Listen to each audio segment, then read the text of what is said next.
अस्सलामुअलैकुम, welcome back to my channel. जैसे कि आप लोग जानते हैं कि अदालत ने लास्ट समाअत में दुआ ज़हरा के मेडिकल टेस्ट का जो था वो हुक्म जारी किया था ताकि उसकी सही उम्र का तयन किया जा सके। चुनांचे कल दुआ ज़हरा का मेडिकल टेस्ट करवाया गया और रिपोर्ट भी कल शाम को ही जारी कर दी गई। ना सिर्फ जारी कर दी गई बल्कि पूरे सोशल मीडिया पर वायरल भी कर दी गई। आखिर इसके पीछे क्या राज था कि इसको पहले ही वायरल कर दिया गया? अदालती कामों में ऐसे क्यों हुआ? क्योंकि जो अदालती काम होते हैं वो तो डायरेक्ट रिपोर्ट जो है वो फॉरवर्ड करनी होती है जज साहिब को, और जज साहिब उस सील को ओपन करते हैं और तमाम लोगों को बाद में दिखाया जाता है, बताया जाता है कि रिपोर्ट क्या आई। मगर इस केस में हर चीज़ जो है वो अजीबोगरीब होती हुई दिखाई दे रही है।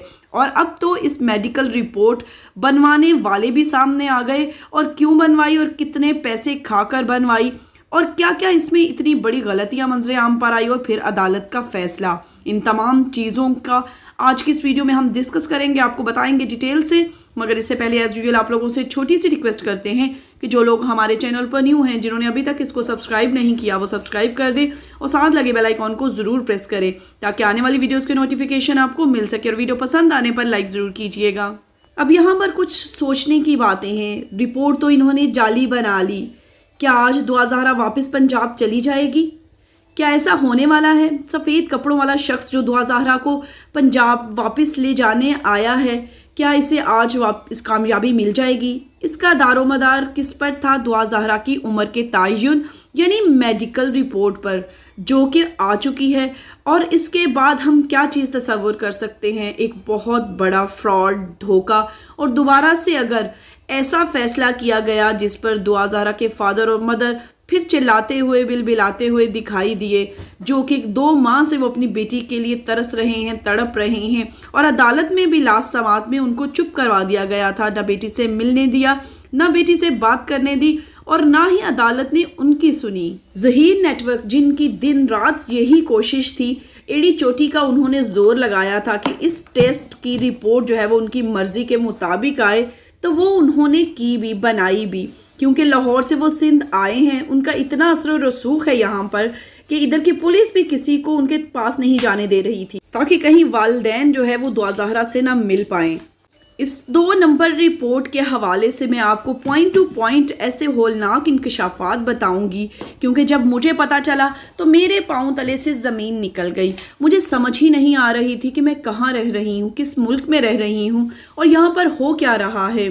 अब चलते हैं रिपोर्ट की तरफ। कहते हैं ना कि अकल नकल के लिए भी अकल की ज़रूरत होती है, लेकिन जब जाहिल पुलिस वालों पर एतबार कर लिया जाए और सारे का सारा काम जो है वो इन पुलिस वालों पर छोड़ दिया जाए। मैं यहाँ पर बात कर रही हूँ ज़हीर नेटवर्क की, जिन्होंने पुलिस को खिलाया था, पैसा खिलाया और अपना सारा का सारा काम जो है वो उस पर छोड़ दिया। मगर कहते हैं ना कि पुलिस वालों में तो दिमाग होता ही नहीं है। यानी ये वो लोग हैं जिन्होंने अपना ज़मीर बेच दिया है, पैसे खाए, जेबों में पैसे भर लिए हैं और गलत रिपोर्ट भी इनको बना दी। अब उन्होंने जो बनाई है रिपोर्ट ज़हीर नेटवर्क की मर्ज़ी के मुताबिक, मगर इसमें इतनी सारी गलतियां हैं कि जिसने इन दरिंदों का भांडा फोड़ कर रख दिया। पुलिस ने बड़ी फनकारी दिखाने की कोशिश की, मगर अपने ही पाँव पे कुल्हाड़ी मार ली। आप लोगों के घरों में भी डॉक्टर्स होंगे, या कोई भी डॉक्टर जो है वो इस रिपोर्ट को देख ले तो आपको समझ आ जाएगी कि ये बिल्कुल फेक है। और अव्वल तो पुलिस को ये सील ओपन ही नहीं करना चाहिए था। ये सबसे पहला इल्लीगल, खुद कानून जो है वो अपने हाथों से गैर कानूनी काम जो है वो कर रही है। यकीन माने, अगर कोई भी आप में से इस रिपोर्ट के अंदर के कवायद पढ़ लेना तो वो साफ देख के कह सकता है कि इसके अंदर जो कवायद हैं वो माइनर के हैं, तो फिर बच्ची जो है वो 17 साल की कैसे आ गई? लेकिन फिर भी उम्र जो है इन्होंने रिपोर्ट के अंदर 16 से 17 साल लिख दी गई। बहुत बड़ी ये बदउनवानी है, इनका झूठ का पलंदा है और इखलाकियात से गिरा हुआ काम है, और चंद पैसों के लिए ये इन्होंने किया है, जो कि ज़हीर नेटवर्क जो ये दरिंदे हैं इन्होंने ये काम करवाया है।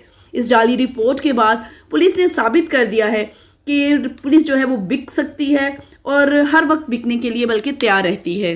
इसके अलावा आपको बताते चलें कि दुआ ज़हरा के फादर ने भी इस रिपोर्ट के आने के बाद रात को इंटरव्यू दिया, जिसमें वो बहुत हैरान हुए। उन्होंने कहा, आप देखें कि मेरी शादी को 17 साल और 1 महीना हुआ है, تو میری بیٹی 17 سال کی کیسے ہو سکتی ہے؟ یہ بہت حیرانگی کی بات ہے اور میں اس رپورٹ کو چیلنج بھی کر چکا ہوں۔ اس کے علاوہ انہوں نے کہا کہ مجھے ڈاکٹر پر بالکل بھی تسلی نہیں، کیونکہ اس ڈاکٹر کے بارے میں آلریڈی بہت سی باتیں کی جاتی ہیں، وہ کرٹیسزم کا آلریڈی نشانہ بن چکی ہیں۔ اور مزید ان کا کہنا تھا کہ عدالت نے کسی بھی ڈاکٹرز کا کوئی پینل نہیں بنایا، کوئی بورڈ نہیں بنایا، نہ کسی نے کوئی فیصلہ کیا کون کون سے ٹیسٹ ہوں گے۔ دعا زہرا کے فادر کا کہنا تھا کہ میرے سامنے ڈاکٹر نے جسٹ جاز چیک کیے، ٹیتھ اس کے جو تھے وہ دیکھے دعا زہرا کے، اور اس کے بعد رپورٹ میں اس کی ایج انہوں نے 17 سال لکھ دی۔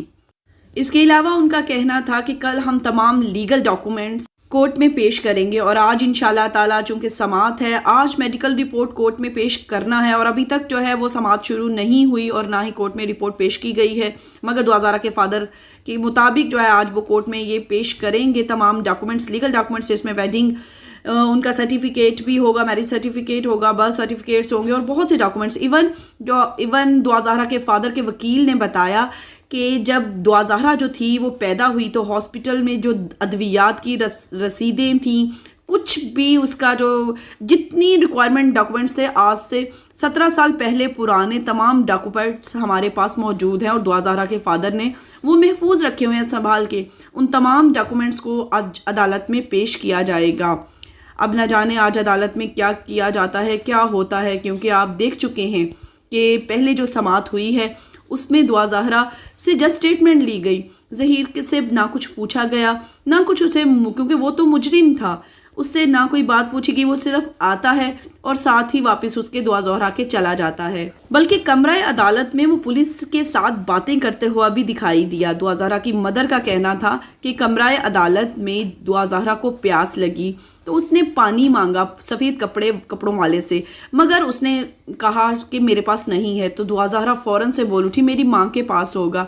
تو میں نے اس کی طرف اتنے پیار سے دیکھا دعا زہرا، میں نے جلدی سے جوس نکال کے دے دیا، جس پر وہ سفید کپڑوں والا مجھے گھورنے لگا، تو کہنے لگی کہ میں نے کہا کہیں اس جوس کی وجہ سے میری بیٹی کو پیاسا نہ رہنے دے، تو میں نے سیل پیک ایک بوٹل تھی پانی کی وہ پکڑا دی اسے، اس نے بوٹل پانی کی دے دی میری بیٹی کو دعا زہرا کو پینے کے لیے۔ جو ہی وہ پانی پینے لگی، ظہیر احمد نے دیکھا تو وہ کھسکتا ہوا صوفے سے اس کے پاس چلا گیا، پولیس والے کے پاس، اور اس سے کہنے لگا کہ یہ کیوں دی ہے، اس کو پانی کی بوٹل کیوں لی گئی ہے، جس پر دعا زہرا پہلے منہ پر اٹھایا ہوا تھا، ایک نظر ڈالی اور فوراً سے اپنا سر جھکا لیا۔ وہ کہتی ہیں میں اپنی بیٹی کو اتنی مجبور لاچار دیکھ کر میرا دل خون کے آنسو رو رہا تھا۔ ہماری تو دعا ہے کہ اللہ پاک کسی ماں باپ کو اتنی مشکل اور آزمائش میں نہ ڈالے، اور آج عدالت میں جو ہے وہ ججز کی آنکھیں کھولے اور وہ اپنی عقل استعمال کرتے ہوئے صحیح فیصلہ دے سکیں۔ انہیں یہ اتنی سیکیورٹی دعا زہرا کے ساتھ، اتنی پولیس کس لیے، یہ سب کچھ انہیں یہ عقل مندی سے اپنی عقل کو استعمال کرتے ہوئے بھی سوچنا چاہیے کہ دعا زہرا کو اتنی چادروں میں کیوں لپیٹ کر لایا جا رہا ہے۔ پتہ نہیں، نہ جانے یہاں پر کیا بات ہے کہ جج اس بارے میں کچھ سوچ ہی نہیں پا رہا، اتنی سخت ترین گرمی میں اتنی چادروں میں لپیٹ کر اتنی پولیس فورس میں، کیا یہ دہشت گردی کا کیس ہے یا پھر یہ کوئی بہت بڑی کرمینل ہے دعا زہرا جس کو اس طرح سے لایا جا رہا ہے اور نہ والدین سے ملنے دیا جا رہا ہے؟ یہ تو اللہ پاک کی ذات ہی جانتی ہے کہ ججز جو ہیں وہ کیا سوچ رہے ہیں اس وقت۔ ہم تو بس دعا کر سکتے ہیں کہ حق اور سچ کی جیت ہو، اللہ کرے کہ دعا زہرا جو ہے وہ اپنے ماں باپ کو بھی مل جائے، اور دعا زہرا جیسی اور بہت سی بیٹیاں جو ہیں، مائیں بہنیں، اللہ پاک ان سب کی عزتوں کو محفوظ رکھے۔ ہمیں بھی اپنی دعاؤں میں یاد رکھیے گا انشاءاللہ تعالی۔ پھر ملیں گے نیکسٹ ویڈیو میں کسی نئے اپڈیٹ کے ساتھ، تب تک اجازت دیجیے گا، اللہ حافظ۔